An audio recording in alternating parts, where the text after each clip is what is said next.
আমাদের এই শান বাঁধানো গলি, বারে বারে ডাইনে বাঁয়ে এঁকে বেঁকে একদিন কি যেন খুঁজতে বেরিয়েছিল, কিন্তু সে যেদিকেই যায় সে ঠেকে যায়।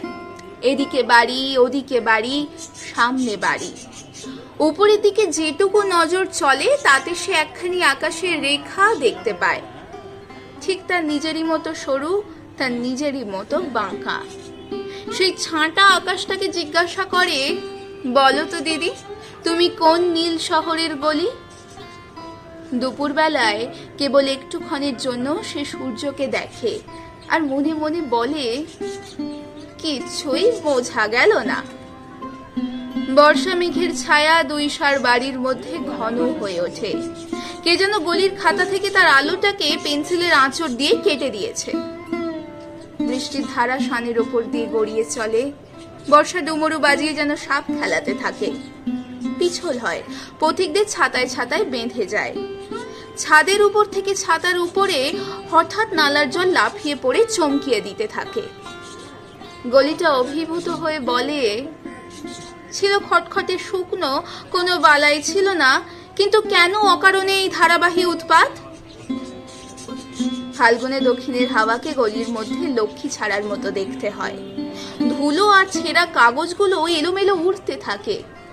গলি হতবুদ্ধি হয়ে বলে, এই কোন পাগলা দেবতার মাতলামি? তার ধারে ধারে প্রতিদিন যেসব আবর্জনা এসে জমে, মাছের আঁশ, চুলোর ছাই, তরকারির খোসা, মরা ইঁদুর, সে জানে এই সব হচ্ছে বাস্তব। কোনোদিন ভুলেও ভাবে না এ সমস্ত কেন।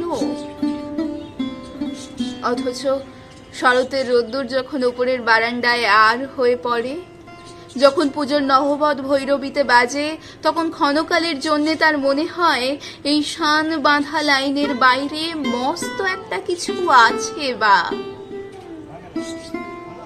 এদিকে বেলা বেড়ে যায়।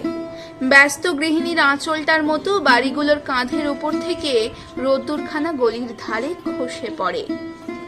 ঘড়িতে 9টা বাজে। ঝি কোমরে ঝুড়ি করে বাজার নিয়ে আসে। রান্নার গন্ধে আর ধোঁয়ায় গলি ভরে যায়। যারা আপিসে যায় তারা ব্যস্ত হতে থাকে। গলি তখন আবার ভাবে, এই শান বাঁধা লাইনের মধ্যেই সব সত্য। আর যাকে মনে ভাবছি মস্ত একটা কিছু, সে মস্ত একটা স্বপ্ন।